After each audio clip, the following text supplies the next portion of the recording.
Worth Park. Everybody has an agenda. Chief Gallagher, would you like to start us off? Yes, thank you. Good morning, everybody. Just like to, I know that we haven't covered the status of command report because obviously in June I was not here for the meeting, and then July we canceled, so just to give everybody an update. Personnel-wise, everything is static. We're still 6 full-time sworn employees, 1 chief and 5 officers, 3 non-sworn employees, staffing authorized at 3 with 1 parking controller, 2 school crossing guards. We will be trying to hire another school crossing guard for this year for the corner of Woodbine and North Narberth.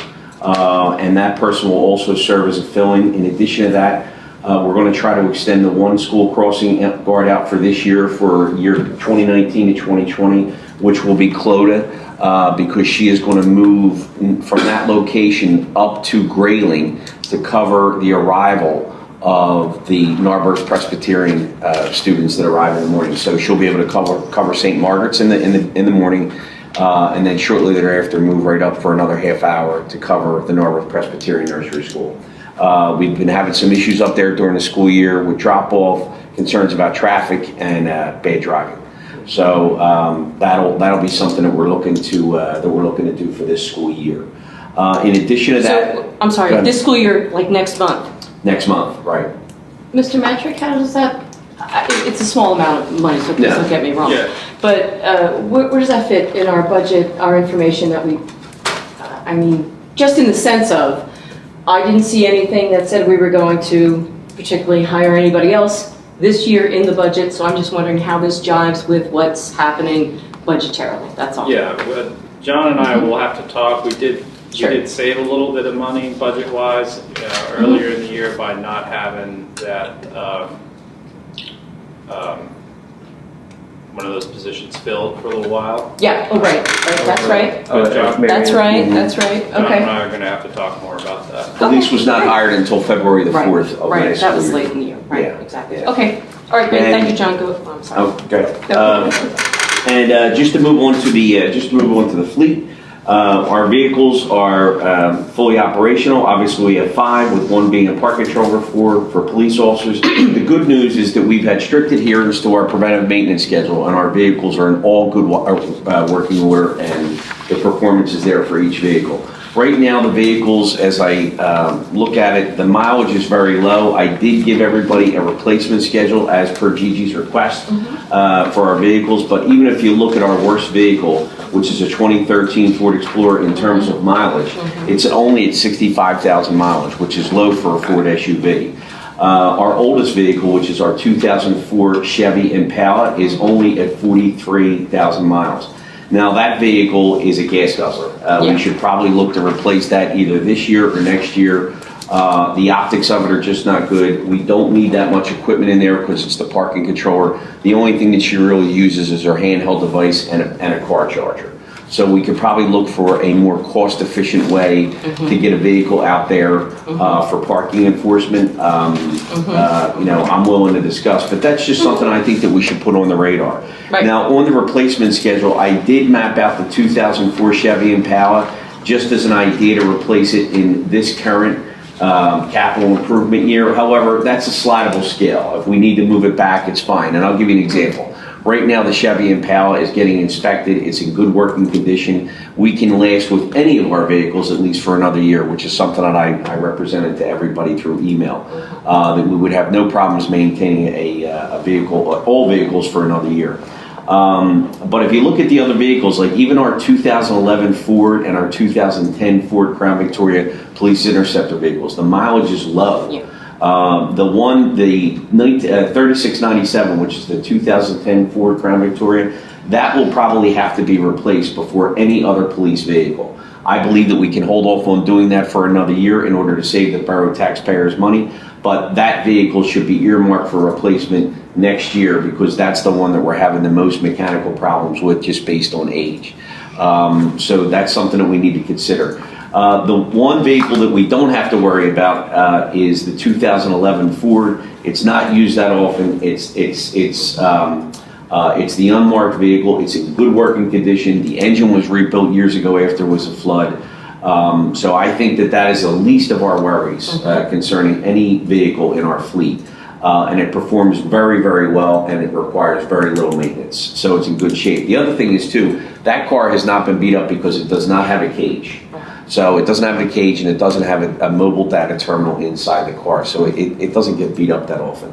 Moving down to the Dodge Charger, that vehicle has low mileage. It's only at 30,000. It performs very well. Again, as we cover back down to the 2013 Ford Explorer, that's the one with the most mileage at 65K. So I think that we could have further thought about this, but I wanted to create this matrix just so everybody had it on the Public Safety Committee, where we could, have further discussion. So, but again, any of those things are slidable. In addition to that, I believe that we need to invest in this department to make sure that we move forward and we standardize with other police agencies. But the good news, again, is that we don't have to worry about any of these vehicles for a year if need be. Okay. So moving back over to the status of command report, just to finish that out, in terms of annual certifications, our MPO is current. Our officers have 2-year certifications for CPR and AED and first aid. We're currently in the process for legal updates and firearms training. I think the benchmark, our milestone this year, was all the other training that we did auxiliary to that, which was basically rifle recertification with Lower Merion, rapid response, emergency vehicle operations, tactics. Most importantly, all the officers are now trained as crisis intervention specialists when it comes to mental health. We went through training for all the officers.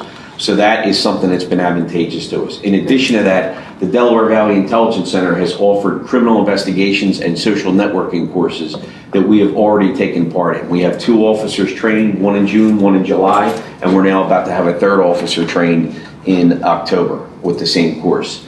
And also, too, the Department of State from the federal government is offering us simulated training with video back and forth on how you would interact with a crime scene, or how you would interact with a hostage situation or an active shooter. So we're further enhancing the professional development of our officers through these training interventions, these training seminars and programs, which I think have been extremely advantageous. Moving down to training, just to cover, I know we haven't been here again all summer, Officer Dutton is now bike certified under the International Police Mountain Bike Association. In fact, when we did our July 4th contingent for deployment, we had 40% of our patrol was actually on bikes on that night. So, which worked out great. They were able to move through the crowd, and we were able to get to anything in a timely fashion if we need be. However, again, we didn't have that many radio calls during that event. In addition to that, we now have we're taking part in police community relations initiatives.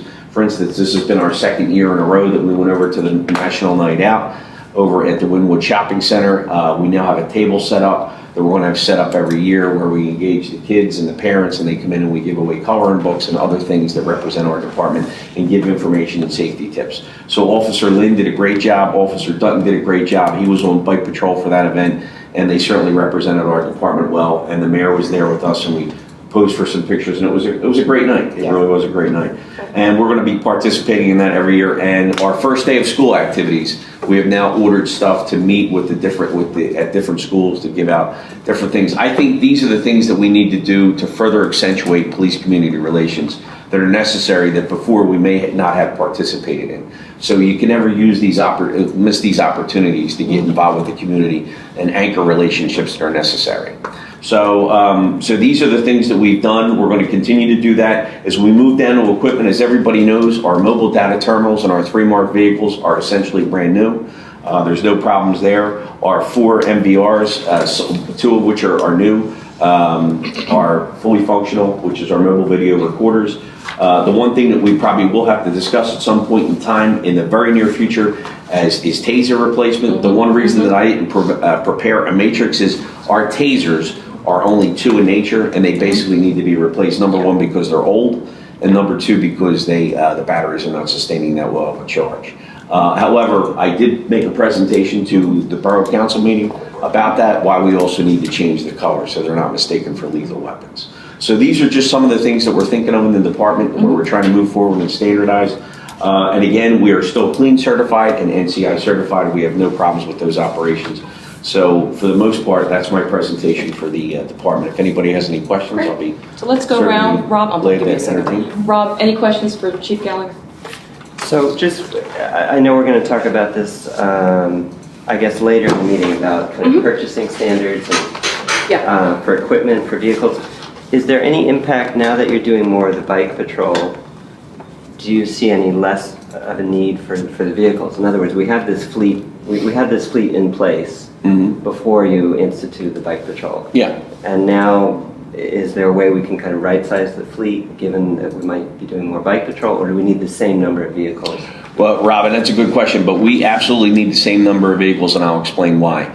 Bike patrol does not give us the standards that we need to operate every day. We do not have an MDT, we do not have an MVR. So when the officers are on patrol every day, servicing the citizens on borough patrol, they need access to a vehicle. Bike patrol that we currently use is actually for special initiatives, whether it's the Narberth Run, whether it's the Dickens Festival. Well, that might be, sometimes that's too late, it depends on the weather. In addition to July 4th and other events that we have during the summer. Now, we're going to start to utilize bike patrol a little bit more as we go into the fall because we have some sporting events down at the playground with soccer. So really, bike patrol is used for special events in the borough. Based on the size of our department and the size of our fleet, I believe that we are right-sized. Now with that in mind, I don't feel, we only have 4 police vehicles for 6 full-time officers. The other reason that we can't downsize is we always have to have a backup vehicle, a safety net, accessible to the officer on patrol. I'll give you an example. We may have one of the vehicles over at Pat's Auto Repair or over at the dealership to get it repaired or get serviced in some way. Well, if we have a vehicle, for instance, we'll go $36.99. If that vehicle is on patrol and that goes mechanical for some reason, the officers need to be able to go to another marked unit right away that has the standards that we need, an MDT and an MVR, to provide service to the community, because it's a 12-hour shift. Unfortunately, to give all full police services, you couldn't do that from the seat of a bike for our community. However, you do need a complement of bike officers to be involved in some of these special events. So I'm a firm believer in bike patrol. I feel it works. We have invested money in the training for our newest officer. And we have a good contingent of bikes. If anything that we probably could reduce, it's the number of bikes that we currently have, because our bike garage is stock full of bikes. We probably don't need all the bikes we have because we're not utilizing them as much. Each officer has their own assigned bike. We would probably only need one as a backup. So right now, if it would be anything that we would have to reduce, it would probably be the number of bikes that we have in our shed, because they're taking up a lot of room. But in terms of vehicles, I would say that our vehicle fleet is exactly the size it needs to be. So one follow-up. So how about the kind of yearly mileage? You know, like it looks like maybe 5,000 miles a year per vehicle. It kind of varies. It varies. But could you imagine that coming down, the number of miles we put on our vehicles because of the bike patrol? We've actually seen a reduction in mileage some months. Like, for instance, as you know, when we do the ComStat report every month, Rob, we're tracking 4 months. So it's 3 previous months and the current month. And if you look at the mileage in there, it usually averages around the same that we put on. But there are some months where we've seen a little bit of a reduction. I don't know if bike patrol has had an impact on that. It may be because some of the vehicles were over at the shop. It may be because some of the vehicles are at the dealership and there was just less mileage accrued. It would be hard for me to actually qualify that. But I can tell you, I think overall that bike patrol is a necessary component regardless of the size of your fleet. You have to have it interwoven with regular patrol. And the biggest feedback that we get on bikes is usually at special events. And special events, it is very impractical. It's prudent to have bike patrols at special events. Now, after a certain time, being involved in bike patrol for a long time, once it gets below 30, 32 degrees and there's black ice on the ground, sometimes you can't put a bike out there because you'll injure the officer. So everything's got to be weighed. Officer injuries, those things are all factors that are moved in there. And when you have an officer on bike, there is a possibility of an injured officer, because you'll have officers that'll go down on bikes where they hurt themselves, and that can put an officer out. Now, that's not negate the fact that one of the biggest challenges that we have in law enforcement across the nation are some of the dangers that are presented by officers getting involved in auto accidents. Those things are a concern in law enforcement across the country. But bike patrol, there is a possibility for injury. So these are all things that are factors and moving parts into some of these thoughts. But overall, I think the officers have done a tremendous job with maintaining not only their certification through LEBA and IPIMBA, but also when they go out there on bike patrol, our officers truly look professional. The one thing I really like about bike patrol is it's that next step in police community relations. People feel good when they see a bike and they feel inclined to walk up to an officer on a bike versus that who is in a car.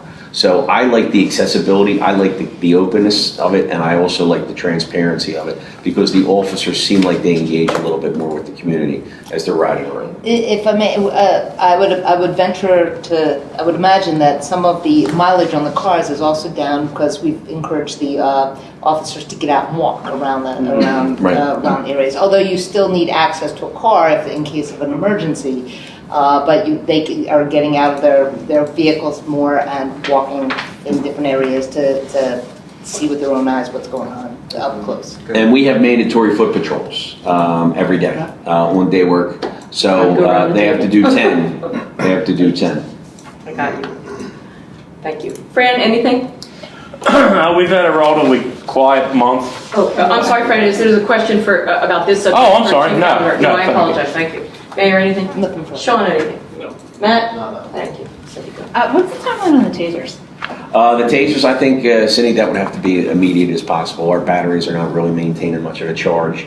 We have 2 currently. We've mapped out some money in the CIP that we presented over the summer about replacing them. There's good quality products out there, but I think overall that's got to be first and foremost to replace that, because the tasers are extremely effective. It's a form of non-lethal force. I hear you. I think Yeah. it's critical. So I think the longer we delay that, the more we just risk a liability. We've already actually started pricing some things out. Okay. I think if we look at not only getting more tasers, the return on investment, the ROI that we're looking for is going to be there. The tasers that we currently have are functional. They're acceptable to a degree, but we need to replace them. Yeah. So we're talking like a month? I mean, I would say we should probably replace them by the fall. okay. Yeah, we'll probably replace them by the fall. Some of the models that we can get are very cost effective, and they perform very well. Would you put together some information for us regarding which pieces of equipment you're looking at? Their life, obviously the life of the piece of equipment, what those costs are. And is a taser a state mandated piece of equipment? I'm sorry? Thank you. Tasers are a form of non-lethal force as necessary. I'm just saying there was a question. That's why I wanted you to answer. Thank you. Yeah. Thank you. Anybody? All right, last bite at the apple. All right, we're going on to the next item. Thank you, Fran. That's you. All right. As I was saying before I rudely interrupted, it's been a relatively quiet month, and summer we've had a couple of serious calls. We had a serious house fire over on off Marion Road in June last month. We had 34. Couple of assist calls. We were assisted by almost every company in the township at our standby during the fireworks. So we had 5 of the 6 other companies, and we were on a gas main break. A 6-inch high pressure main was struck by a utility construction crew. Down in Ballackinwood, we were involved in standing by and safeguarding the PIGO members who were affecting the repair on that. And we are also looking into having a water rescue training exercise, since it seems like every summer or every other summer we're getting hit with these very serious sudden downpours. And that would be something that obviously we'd be open to any of the members of the police department who wanted to sit in on something like that. But it can get pretty hairy down here, and once cars start to move in the water, then they're in a pretty great deal of trouble. So we are not a water rescue company. Obviously, we have Gladwin in the township who specializes in water rescue with boats. But if we're getting a water rescue, pretty much everybody's probably got one way or another. So we want to be as self-sufficient as possible. And so we'll be probably planning that class for sometime in the fall. Fran, when you say down here when the water gets, I know what you mean. tell me what you mean. Tell them what you mean when you say down here the water. Well, I starts mean, getting high. just geographically, this Yep. is the low point of the town, and almost all of the borough's stormwater ends up going under the train tracks through the tunnel. So there's a lot of water moving in this direction just as a consequence of gravity. And when you get 2.5, 3 inches of rain in an hour, I don't think there's any stormwater system anywhere. It's not that ours isn't sufficient. I don't know of any that is. And when it comes at 5:30, 6 o'clock at night during rush hour when everybody's trying to go home, it becomes very problematic as far as trying to get out, get the streets closed off so people don't drive into these situations. And we've had them before, and we have a limited amount of water rescue equipment, but we want to have a formal training session so that the members know the basics, at least, of how to get in and stabilize a situation, and if need be, to effect a rescue. Now, we're not looking to go buy boats or anything unusual like that. Yet. But in this area, Yeah. I mean, we've had knee-deep water in the firehouse Yeah. in times gone by. So we have to be prepared to do the first-in assessment of a situation, and if it's something that it's not going to wait for a specialized water rescue outfit, then we have to be ready to go in service and remove people from vehicles Brandon, do before you find there's an injury. that people overall are trying to drive through that kind of water? Yeah, if you don't put up a barricade or block a street with a vehicle, they're going to try and get through. But we know that there have been water rescue. I don't know if you read the paper or you have the magic computer in your pocket. You see all the time. Well, not all the time, but recently this summer, especially with the amount of water that's been coming through across the county, there have been rescues in places where there were not rescues before. Last Wednesday was when we had the bad storm. There were multiple water rescues just within the Lower Murray and Narberth area, not even counting countywide. You couldn't get. Traffic was so bad you could not get on the radio.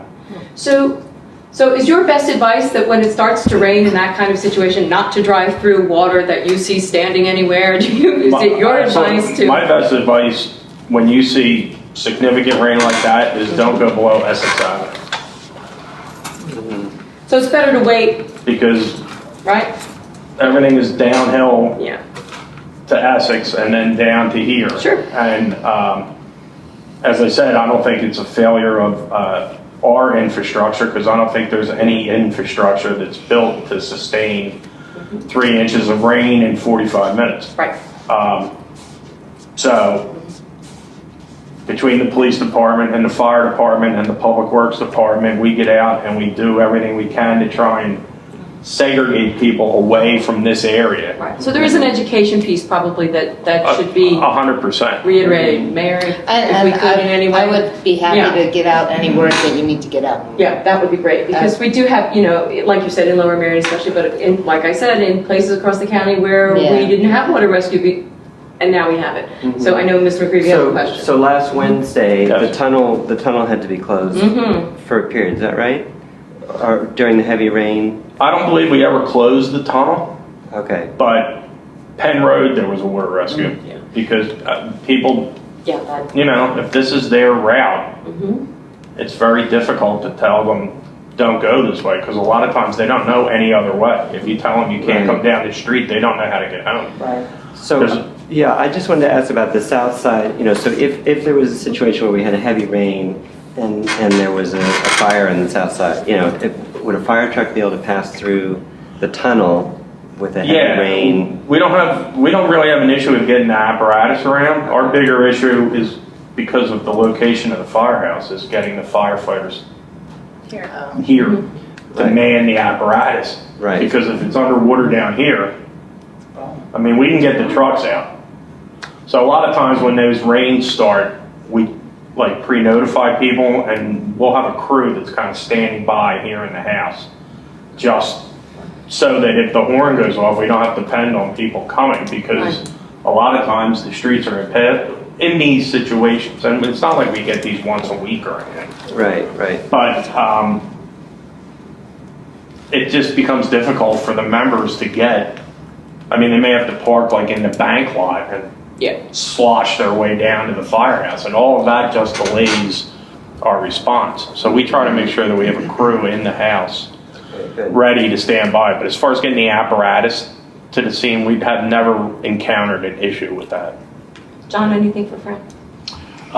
No, I have to echo a lot of Fran's concerns about that because I was here last week on the 7th working through that flood with Fran, with Ed, and God, it was up to our knees, wasn't it, Ed? It was up to our knees down here. And the one challenge that we do worry about, unlike the fire department, is our vehicles are going to be extremely restricted in such flooding. We have to relocate our vehicles constantly in the threat of rain. For instance, just an example, if we have any information about any storms moving through, I instruct the officers to do one of two things: either move the cars to the back of the lot behind here at 100 Conway, or move them up behind Citizens Bank. The good news is we have a good working relationship with Citizens Bank, and they know when our vehicles are there, and they don't give us a problem. Lou Blum is one of the is the towing controller for that lot, and we have never had any issues or any concerns with that. But it's a challenge for our vehicles to get around in those waters. We really have to be careful because everybody knows. I think what was the whole police fleet was lost here years ago as a result of a flood where cars weren't moved. That's right. I think the biggest public education thing we could give people, and it doesn't just apply for during floods, but just generally, is if you see a street with barricades or cones or something blocking the street, that means everybody. And it doesn't mean if you can squeeze your car around the barricade, well, then I must be okay. There's a reason somebody put these Well, not things. just somebody, but Well, right, safety. it's- So fire department, EMS, police department has put This themselves as a isn't- barricade. these This is things not a aren't being- game. This is not just about your need to get to X. This is about the safety of everyone in the community. These So aren't I being hear put you, up on a Fran. whim. Yeah, right. And obviously, the only concern we have is the safety of the public. So if we Right. could just get people to realize, we know this is a pain.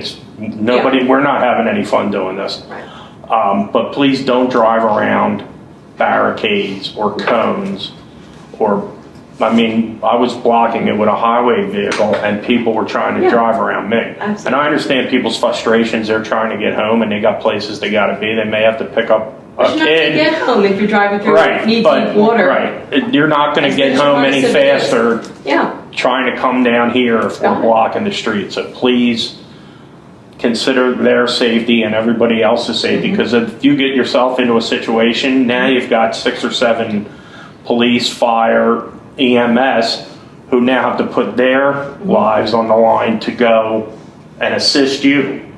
So I just ask people to respect road closed signs and devices that are put up. That's great, Fran. And please, just Yeah. get home late, but be safe. Thank The you. other thing, just to let people know, is be careful stepping into that water because there's a current. Yeah. If you're a child or a senior citizen, it could sweep you away. We had a Toyota Prius in the back lot last week, and it was ruined. Had water all through it. So the current's strong. Which is getting to my other point, but any question for Fran? No, it's just to reiterate. It's the old adage: "Turn around, don't drown." Right. Right. Yeah, right. How about Is the old adage, Yeah. and just reiterate. There may just because you don't see what the hazard is doesn't mean there is not a hazard. Right. And so don't assume that there's no hazard because you don't see it. That can get you in a lot of trouble. The other issue that Chief Gallagher just mentioned about stepping into the water, if there's enough water and it's moving fast enough, it can lift manhole covers, storm sewer covers out of where they are, and you don't want to step into a manhole when you've already got 18 inches of water in the street, because you're going to be seriously injured. So walking in that water is extraordinarily dangerous, not to mention you get a lot of down wires. Yeah, absolutely. And walking in deep water during down wires is always a bad idea. So I don't know where we are with the Sabine RFP because infrastructure hasn't worked. But as I listened to the fact that we have our emergency services located at the lowest point of the borough, at a time where we know climate change and flooding is only getting worse, perhaps public safety should relay this conversation to infrastructure, and part of the Sabine re-envisioning should be potentially relocating. You know, now's the time to ask. I'm saying if we're re-envisioning Sabine, perhaps someone should reconsider our having our emergency services in this particular spot. Yeah, that conversation has been going on as long as I've been here, and probably longer, about you know, where to put, if we had to move this, where would we put it? So yes, I understand that question and happy to have that conversation. And I don't know where that RFP is either. But the Sean, my question to you, and it leads to Cindy's point, right, is we last year, 2 years ago, 14 maybe, no, I'm lying. The flood map came from the federal government. Am I right? We received that? Yeah. And that map encompassed not just this property, but also the park, the tennis courts, part of the library, across the street.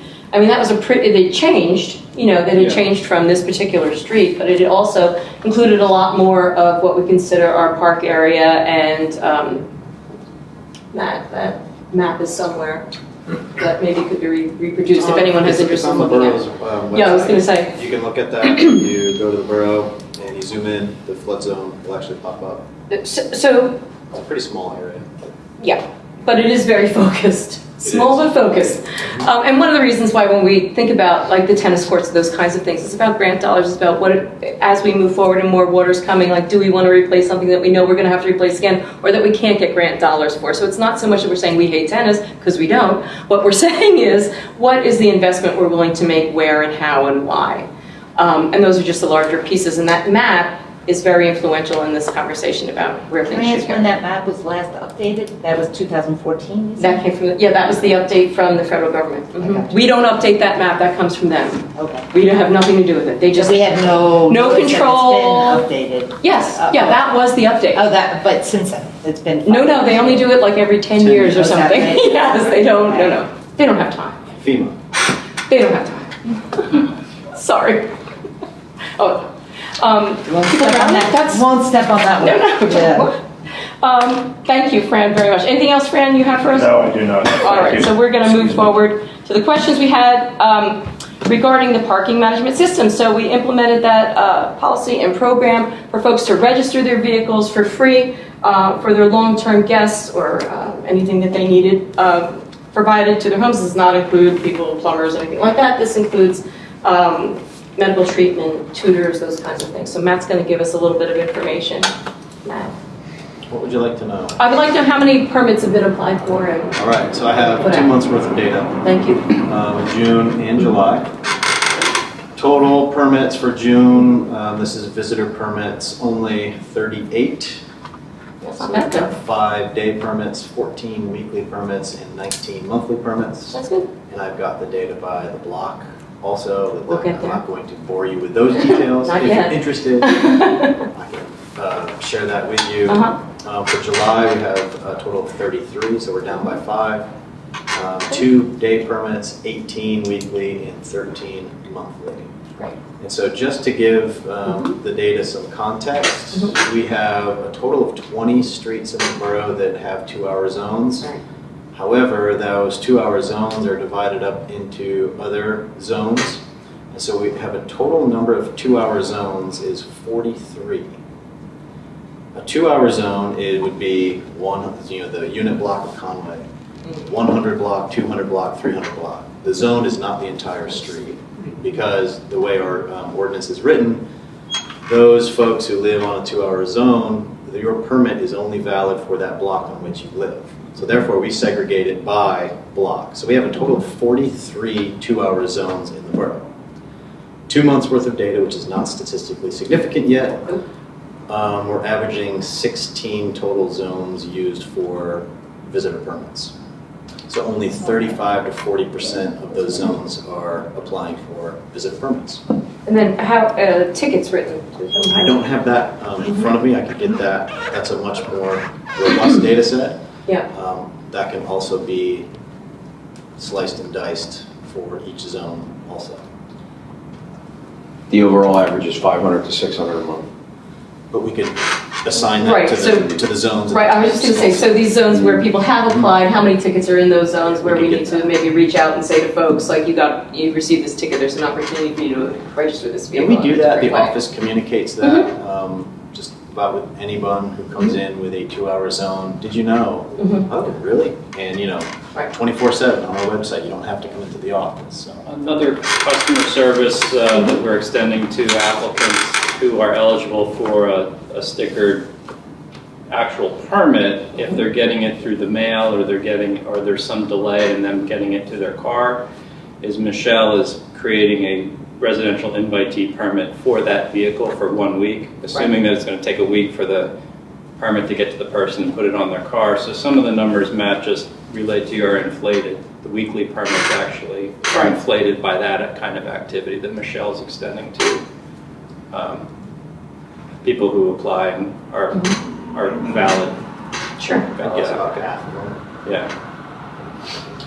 So, well, thank you, first of all. And second of all, I guess we should take a look maybe in October again and figure out, what we are looking at. If it's the same streets, if it's, and if those tickets, if those same streets are being ticketed the same way, what moves we can make to better inform the public and the ideas of having, you need more people to register, obviously. You don't want them to have tickets, that's the whole point of it. And not obvious, maybe it's obvious to me, but the system that we have for parking and tickets, we can drill down into that data to find out which streets receive the most parking violations. We can do that. Yeah. So I think that maybe what we'd like to do for next month is to queue up some of that data to see where and when the bulk of the offenses are, and maybe reach out for some communication to folks during those periods, saying like, hey, you don't want a ticket, here's what, not particularly in the registration piece, but to say like, it's a quarter, put it in the meter. Kind of thing. Yeah, and I know we had talked about that in previous Yeah. meetings, and we do have some, the ability to issue warnings, and we've talked about that. I know the chief has done that. Right. If you identify specific areas where the ticket concentration is high, we have a lot of different options that we can communicate Right, that to the residents. Right, and so maybe next month, like I said, we'll talk about some of that data where we can, issue the warnings and explain to people, we don't enjoy giving you a ticket. we just want you to pay, right? Sorry. In our experience, the most effective way to communicate is to issue a ticket. So if we do a warning, nothing gets people's attention, then that piece of paper on the windshield. And then if you look at it, it's a warning. Oh, right? So it's a really effective means to communicate, look, we're serious, instead of getting an email from somebody or a mail. No, I hear what you're saying, and I think that's a really valid point. Not to say it's going to be a violation. No, right. I'm not, how I feel about that. I don't know that it always works, violations. Rob, anything? I think we're going around this way, you'll come back, I promise. No, Fran, anything? No. The collection rate is outstanding. We're going to talk, I guess, a little bit more about what we want to do on 1/2020 with residential permits, correct? Yeah, okay. Then I'll We'll get wait there. till then. We'll get there. Lucky last. Just something for our radar too. It's, I know that as we think about parking and the construction downtown that's going to happen, and I don't think we have that timeline on when that construction happens, but the businesses did communicate a real concern, particularly around the holiday rush and shopping. Yeah, sure. I know that the NBA reached out to the surgical center on Narberth to again invite perhaps the owner to have a relationship with the NBA on parking, and that was not a fruitful or successful conversation. I'm shocked.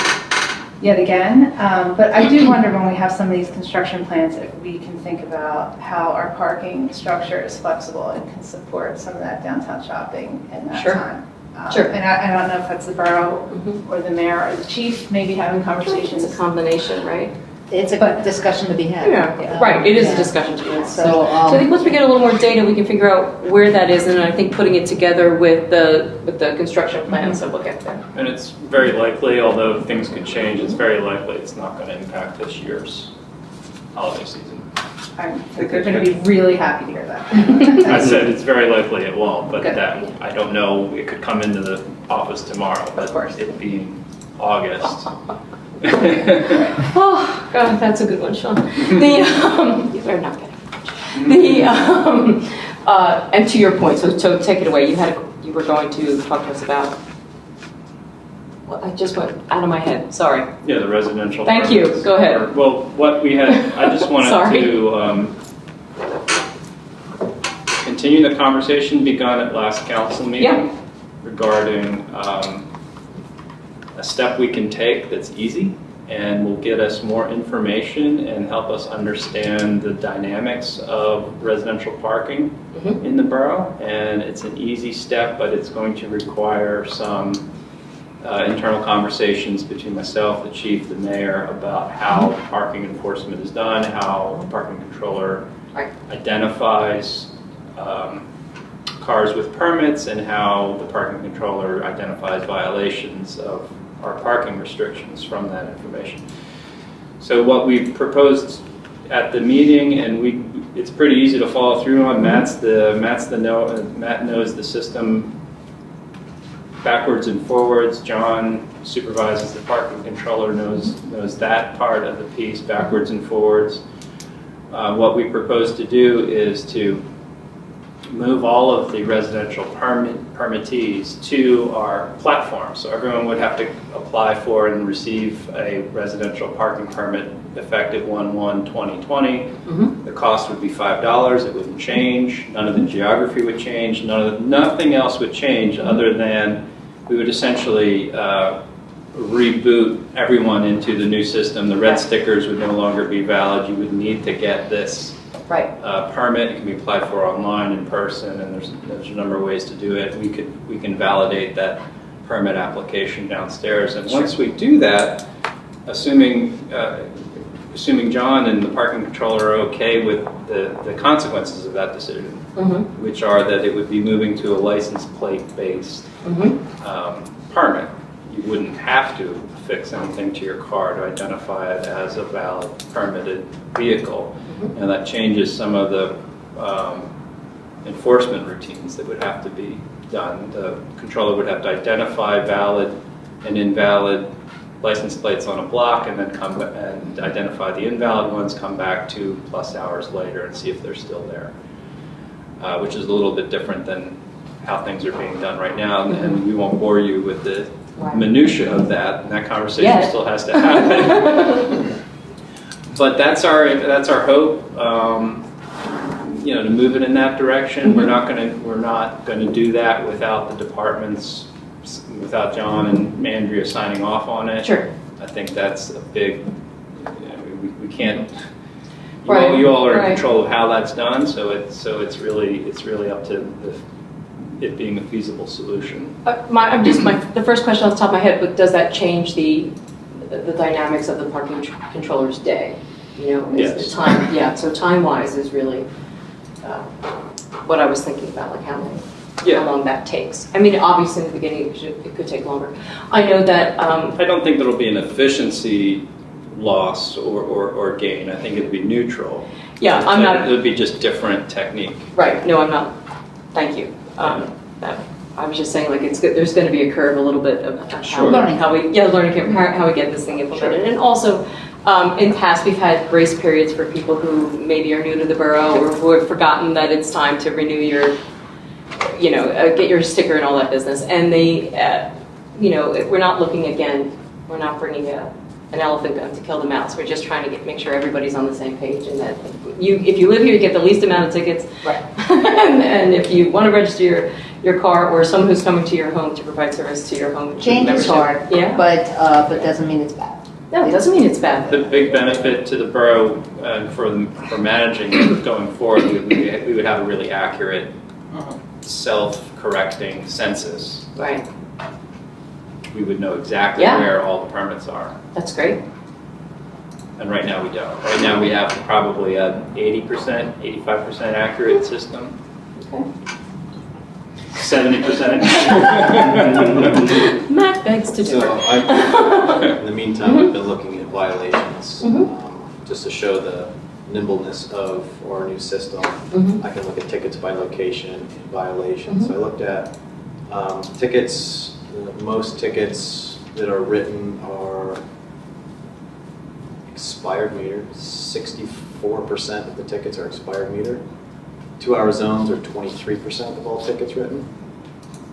And of course, most of the locations, the high numbers are those expired meters. You really have 300 Iona is the hot button for 2-hour zone. But imagine near the train station. Well, those are, so expired meter on the station. Right. I don't see much south side, but that would be the unit block of Chestnut, or 100 Right. block of Chestnut. There's only 5 tickets issued in the 100 block of Chestnut, which is right next, the closest there. That was for July. There's there's a really steep drop off between expired meters and 2-hour zones, with the exception of 300 Iona Ave. Right. Interesting. That is interesting. So so the idea would be if we get all of this onto the digital system, license plates, then we're going to be able to collect all this information that Matt can see, and that can inform our thinking in terms of what pieces of the parking plan we want to implement. That's right. That's the idea. That's right. That's what you're suggesting, Yeah. right? Yeah. So the workflow. So you're saying if we could digitize this process starting in January, then in, I don't know, by when? By May or something, Yeah, we might right. have a lot of data. It gives us kind of a timeline to work with in terms of implementing the parking study. Sure. Yeah, or taking those first steps. That's Taking the first right. steps. Absolutely. Any questions on this? I'll go to the side. No. Okay. Anyone? No. Did it. Thank you very much. All right. Let's talk about the criteria for equipment purchasing. So this is a conversation that we should have, other than to say, clearly we know we have to replace equipment, and we know that certain departments were lacking in their assessment of needed equipment. And so we've kind of been dealing with that in the last year, providing that equipment, or at least entertaining the ideas of those expenditures. But we have, in my time here, have been sort of reactive and not necessarily proactive in planning out replacement of equipment or updating equipment or required equipment, or, And as the CIP, which thank heavens we have, allows us to predict out some dollars, obviously long range, which is something that was really needed in the borough for a long time. But that's a certain dollar amount. And when we look at assessing equipment, I sent an email to Sean and asked him to speak to both Mr. Harmon and Chief Gallagher regarding appropriate replacement of equipment that reflects the values of innovation, yearly budgeting, repair records, environmental commitment, and the long-term departmental strategy that works best for everybody in the borough. So when we talk about replacing equipment, it's not just, this is old, I like new. Everybody likes new. Or this is old, this is, or whatever it is. This is broken, or this isn't as modern, and whatever, right? So there has to be some other kind of criteria that we put in place that speaks to our commitment and presents an overall strategy. And this morning to Mr. McGreevy's, I think it was his point, I was reading an article, I can't find it now.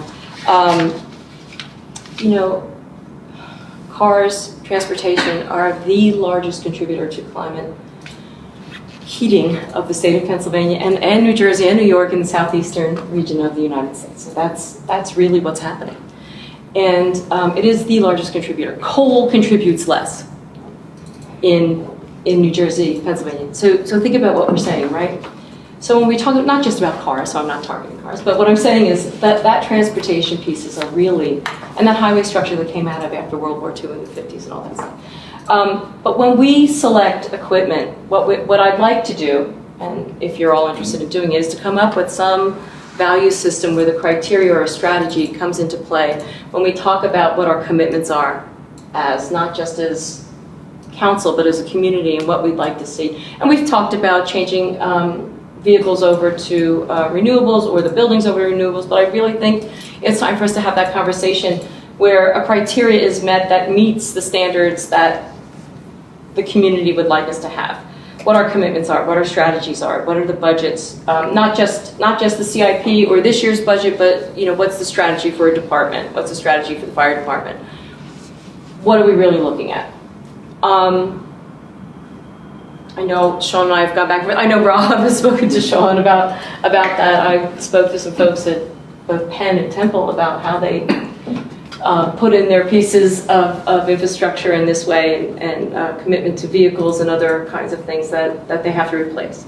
So, any ideas, Sean, anything?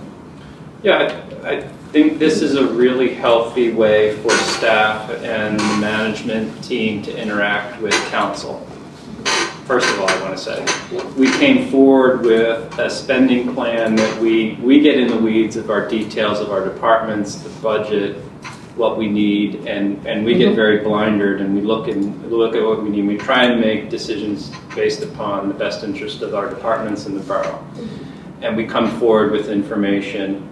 And then council, in this instance, is saying, we want to see a refined approach to capital spending that considers, cycle of replacement, the age of these vehicles, the operating costs, fuel maintenance, and mileage that needs to be tracked and understood.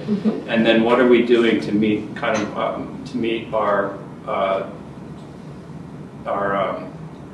not tactical, but our sorry, I'm losing the word, our kind of like big picture goals. Yeah. Are we getting more efficient with the way we deliver our services? Are we using less fuel? Are we buying things that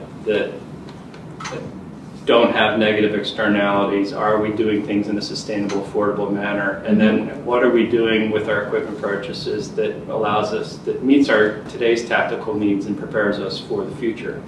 How is policing going to evolve? How is fire service going to evolve? How is public works going to evolve over a 5 to 10 year time frame? And all those things have to be kind of baked into the decision making. So I really appreciate council saying, whoa, give us some more information on how to look at the problem from these facets and angles before we make big financial decisions. It's sort of the what I see this as is don't just assume that you did it that way for 5 or 10 years, that we're going to do it that way for the next 5 or 10 years. So myself, Ed, and John have to have deeper conversations about what these 4 things do. I'm looking for frameworks to quantify them. I'm looking at our existing maintenance and fuel usage, which for the first time in the police department, I think we finally have good data because we've got 4 cars that work now, 5 cars that work. Sure. And we probably had to spend more in the last 16 months or so to get to that point than we would going forward, but we also have aging vehicles. So how often should we be replacing a car that is equipped that officers can use in their day-to-day? What's the time? How long do we expect that to last? And then we should be spacing out our purchasing so that we're getting the most we can out of that vehicle.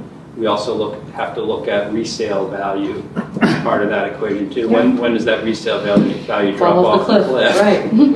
Right. We don't know that yet, but a dump truck maybe. But we have, John, you're absolutely right. We have a couple cars here, we have 3 cars in the fleet here that are kind of old. Yeah. 10-year, 8-year, and 15-year-old vehicles. So we need to put that together.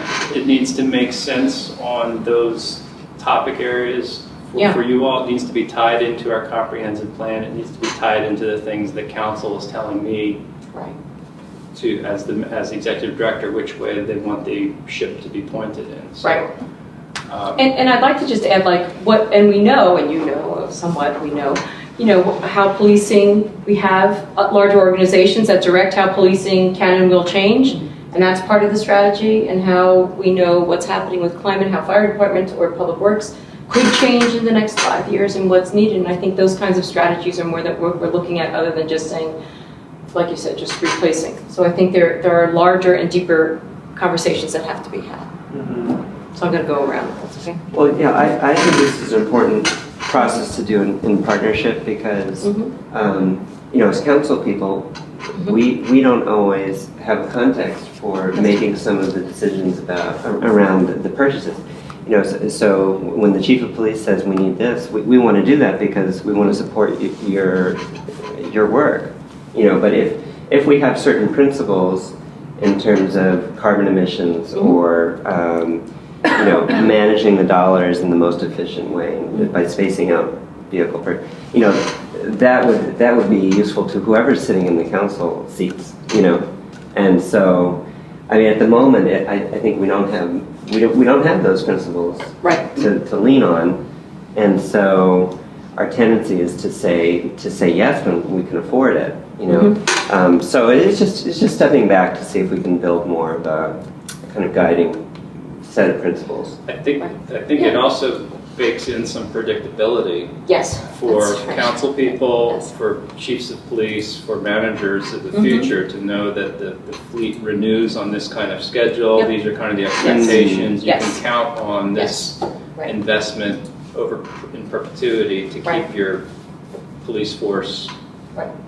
Sorry, John, we're using properly- your department as the example. properly operational, and same thing for public works. Sure. Because I think that's a great thing for us to keep focusing on because the borough's not getting any bigger. Our population's pretty stable. We're built out. Our population might bounce around, and old buildings will go away, new ones will be built, new people will live here. Right. But I think we can engineer our service delivery and our departments around a scope that we already see. Right. So that's a big advantage to us. We don't have to worry about the future. Like if we were West Whiteland Township and, there's 30% of our land area is developable. Yeah. And we don't know when it's coming in, what it's coming in, if it's coming in. It might all come in at once, and then all of a sudden you have a big gap in public safety service needs because you Right. have 10-story buildings and your ladder only goes up to 5 stories. What do you do? Right. Right. Yeah. We what do you do? have a very static, predictable geography and constituency that we have to serve. So I think this is going to work. I'm talking too much, but I think making it predictable, Yeah. I think is what I'm hearing from you, Robert. Right. And I think it feeds into the strategies for departments, which we haven't asked for, like a 5-year plan, which I think is something that should be part of this conversation, is to have a 5-year plan for the fire department that's presented for public works or any, office staff. Yep. Matt. Those kinds of at least some information about where we think we're going and what those costs look like, other than to say this is just part of what we thought when we made the CIP, thought we were going to need or do. So I think that's those conversations need to be had. So there. Fran, anything? No. John? As we talk about vehicles, I think there's a lot of different moving parts that we should consider. We have started thinking differently in terms of the 30,000-foot view since last year when Sean introduced his CIP that was approved by council. So we are now thinking differently with our cars. But the one thing that we always have to keep in the forefront of our minds as we think about any vehicle replacement, any type of service to the community is officer safety. When you buy a vehicle, you have to make sure that the officers are safe. In addition to that, it's got to be practical. Those vehicles that are replaced, they have to be practical, they have to be able to use, so those decisions must be prudent. And then overall, the arching concern is that the service must be delivered to the taxpayers, to the residents, to the visitors, those who work, live, and play in the borough. Those are just some of the things that we need to take into consideration, but I do agree that it is very hard with the current state of our fleet to keep on top of it. There has been a lot of labor-intensive hours that we've spent collectively, myself and the officers, staying on top of these vehicles and to follow the preventive maintenance schedule that we currently adhere to. This past summer, I think Pat's Auto Repair was ready to throw me out of the office because we were there so often. But I'm really trying to stay on top of the fleet because little problems become big problems mechanically. We've done a good job with that, but after a while, we're really spinning hard to keep the fleet going. And we're seeing some consistent breakdown in at least one of those vehicles, which is going to be a challenge for us to keep that momentum up. And I articulate to the officers, listen, I want you to tell me about problems that we're facing with our vehicles. I need you to tell me that. I need you to give me emails, texts, whatever the case may be, so we can make sure that these issues are addressed. So these are just some of the things. I'm glad that we're all using the police department as an example, because it really highlights the need of the examination of our fleet, which is aging. Yeah. It is getting older. Absolutely. And also, there's a certain standardization I may have mentioned before. As you see other police departments in similar size and scope growing with more, with better vehicles, better equipped vehicles, and we're still behind the times. It's the optics of professionalism or lack thereof. So those are things to think about too. But I do agree with, let's just not necessarily replace something because we want something that looks new. If it works and if it's not broke, then why fix it? There are plenty of vehicles in our fleet, in our police fleet, that are still workable, manageable, and effective for service and policing. So I think that our decisions need to be careful because there is a financial commitment and a consequence to each thing that we do. And in my opinion, I'd rather spend money on personnel first and foremost than anything else. If I could get more, I would always try to get more officers than more equipment, because that's where the rubber meets the road in terms of public police service to people that need it. Thanks, Joe. Anything? The only one point I just want to make is that these are great criteria for analyzing everything. Also, remember, we are working within the system where our police automobiles are bought. It's MOPEC, or it's the police Co-Stars. It's wrong acronym. We're working within Co-Star to buy our vehicles, so we have to work within what we have. Absolutely. Available. And that's just another limitation to Well, and that's what I'm saying, that has to be part of that conversation, is to say, what are the limits? Because some council members know, some don't. And so that's what we're trying to get to, that 30,000 foot view, put it all in the pot. So that was the only other point. It's good. Sean, anything to add? No, thank you. Matt? Cindy? So what would you think of as a timeline for it? Because this cycle of CIP, we probably can't, or can we, include this kind of criteria? Or would it be for the next cycle? I think the criteria is not going to be ready in a week. Right. Right. I think the decision in front of us is what spending will council authorize in the 1920 cycle. So those are dollars that will go out the door, and what we started with in the draft is a little bit different than what's being proposed here today, which is to move the parking controller vehicle into the present year CIP, include all vehicles in the 5-year schedule, which is why I want to talk about that cycle of replacement. So if we're assuming this cycle of replacement, we're assuming a 5-year lifespan for cars, which seems a little Short. Yeah. But the decision before us next week is the critical decision before us next week is what are we going to authorize in the 1920 cycle. And if it's a parking controller replacement vehicle, I think we can work within the context of saying it can be this, but the council needs us to come forward, needs the staff and the chief and the mayor to work together to figure out to